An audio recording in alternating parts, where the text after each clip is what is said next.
तो सबसे पहले जो पहला विषय है वो है कि हमारे परिवेश में पानी का उपयोग एक विषय है जो शिक्षक ने अपनी आज की मान लीजिए आज की कक्षा में लिया है बच्चों के साथ चर्चा करने के लिए और बच्चों को समझाने के लिए। तो अगर मैं आपसे पूछूं तो कि आपको ये विषय अगर दिया जाए कि आपको अपने परिवेश में बच्चों के साथ बात करनी कि उनके परिवेश में पानी का उपयोग कैसे होता है, तो आप उसे कैसे करवाएंगे? कुछ आइडिया आप दे पाएंगे? कि अगर पानी के बारे में पानी का उपयोग हमें बताना है तो गतिविधि तो अपनी का मुझे जो समझ में आ रही है कि शायद मैं पानी के कुछ उपयोग बच्चों से पूछूंगा और बोर्ड पे फिर उपयोग उनके लिखते जाऊंगा और यही क्रम मेरे ख्याल से चलेगा हमारा कि एक उपयोग कोई बच्चा बताए मैं उसे लिखूं या मैं चार्ट लाके बच्चों को दिखाऊं। तो मुझे तो कुछ ऐसा समझ में आ रहा है अवनिका। क्या इसको हम किसी और तरीके से भी देख पाएंगे? देखते हैं कि ये गतिविधि एक शिक्षक ने अपनी कक्षा में कैसे करवाई।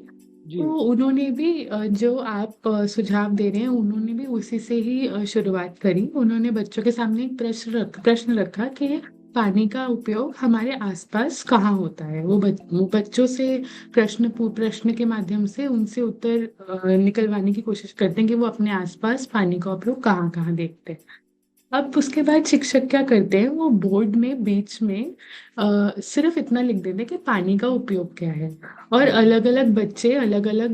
सभी बच्चे अलग अलग जवाब देने लग जाते हैं।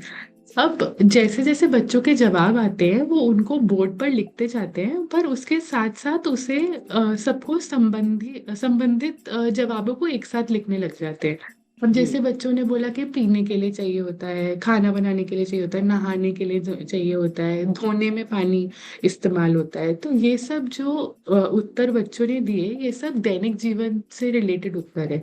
तो वो दैनिक जीवन में जितने भी उत्तर बच्चों की तरफ से आते हैं वो बोर्ड में एक तरफ लिख देते हैं। फिर उसके बाद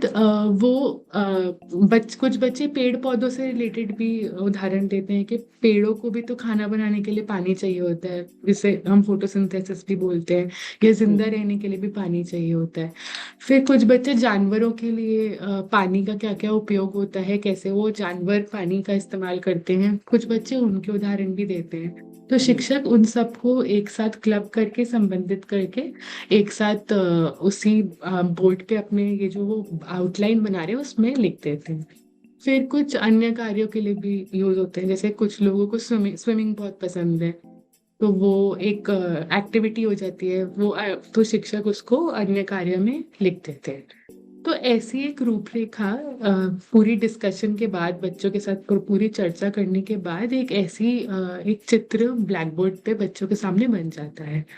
तो अब मैं आपसे और सभी छात्र अध्यापकों से ही पूछना चाहूंगी कि क्या आप पहचानते हैं कि इसको क्या बोलते हैं? ये जो आपके हाँ। सामने शिक्षक ने बनाया पानी जी। का उपयोग दर्शाने के लिए चार्ट बनाया बोर्ड पे, ये इसे किसी को आइडिया है कि इसे क्या बोलते हैं? मतलब ये जो आपने विधि बताई, मतलब ये मुझे व्यक्तिगत रूप से काफी अच्छी लगी कि मतलब निसंदेह रूप से बच्चे इसमें काफी इंटरेस्ट ले रहे होंगे, क्योंकि आपने जैसे उनको विजुअल्स दिखाकर और जो है अलग अलग उपयोग को अलग अलग एक उससे जोड़ते हुए दिखाया है। तो जो आपका प्रश्न है कि इसे क्या कहते होंगे, तो मतलब ये इन्होंने क्या किया है कि एक चीज को जो दूसरे से जोड़ते हुए दूसरे को तीसरे से जोड़ते हुए इंटरकनेक्शन ही दिखा रखा है यहाँ पे। संबंध तो बता मैं रहे हैं एक साथ। जी। तो फ्लो चार्ट मुझे अगर व्यक्तिगत रूप से देखूं तो फ्लो चार्ट तो ये मुझे नहीं दिख रहा है, क्योंकि फ्लो चार्ट तो एक क्रम में चल रहा होता है। मैं माइंड हम्म। मैप के साथ जाना चाहूंगा अवनिका। तो आप बताएं कि हम में से कौन सा उत्तर सही होगा। तो फ्लो चार्ट जैसे आपने बोला ये नहीं है, क्योंकि फ्लो चार्ट यूजुअली एक प्रक्रिया को दर्शाने के लिए यूज किया जाता है जिसमें हम अलग अलग स्टेप्स के सामने रखते हैं। जी। और जिन्होंने भी माइंड मैप्स बोला वो बिल्कुल सही उत्तर है, क्योंकि ये जो हमने अभी गतिविधि करी, जो शिक्षक ने पानी के उपयोग बताने के लिए बच्चों के साथ करी, ये एक माइंड मैप का एक उदाहरण है। तो माइंड मैप एक ऐसा आरेख है, एक ऐसा डायग्राम है जिसमें हम विभिन्न उप विषयों के बीच में क्या क्या संबंध है उनको दिखाने के लिए हम इसे इस्तेमाल कक्षा में कर सकते हैं। अब जो मैंने यहाँ पे माइंड मैप रखा वो काफी सारे इंटरलिंकेजेस, बहुत सारे संबंध दिखा रहा था। जैसे हमने जीवन में पानी के इस्तेमाल को एक जगह रखा, जानवरों के में जानवर कैसे पानी को इस्तेमाल करते हैं उसे एक जगह रखा। जी।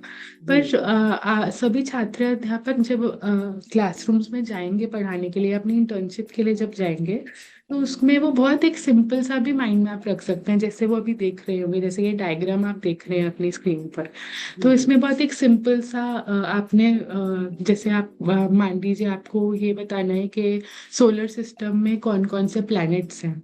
तो आपने वो सिर्फ बच्चों को ऐसे ही बता देने के बजाय एक माइंड मैप में उनको रखा। तो जब एक डायग्राम आता है हमारी आंखों के सामने, तो हमें उस चीज की समझ जल्दी आती है, वो एक पिक्चर बन जाती है, एक चित्र बन जाता है हमारे दिमाग में, हमें उसे याद रखने में भी आसानी होती है। तो ये हमारा पहला एक विधि थी जिसको हम अपनी कक्षा में बहुत सारे अलग अलग विषयों के साथ इस्तेमाल में ला सकते हैं।